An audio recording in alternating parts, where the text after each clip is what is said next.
Carrie Gray talks about the 1944 storm moving her house in Avon.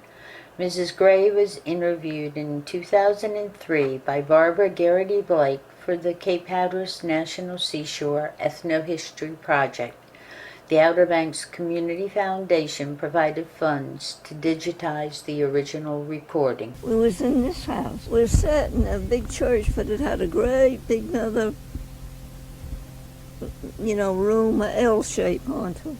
Sat down there in the marsh, where the weeds were growing. Right. And that 44 storm took it across the road and over the sandhills there and out there where they call the Dyken, where you come in. You see some trailers.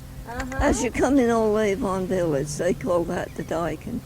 It took it and put it nearly about to the Dyken, that great big church. So that L shape had to be tore off of it. And the Red Cross drug it back. We was the last house back. And they said 98% of the houses was washed off of the blocks and away from their land. That was the 44 storm? That was the 44. Where were you? That was the big one. Were you here? Oh, yeah. What'd you do? Well, the first part of the storm, we was in this house. And then when the wind come around to the west, we knew we was going to get it then. So we all went up to Mr. Fields's. He lived more on the hills. And that house was packed with people leaving on the stairways. Oh, my gosh. And it washed 98% of the houses. Ah.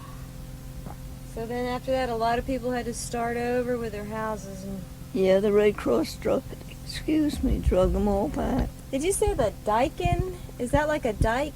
Yeah, after I first come down here, a man from Kitty Hawk, they had dredged a dike up all around Avon and closed it in.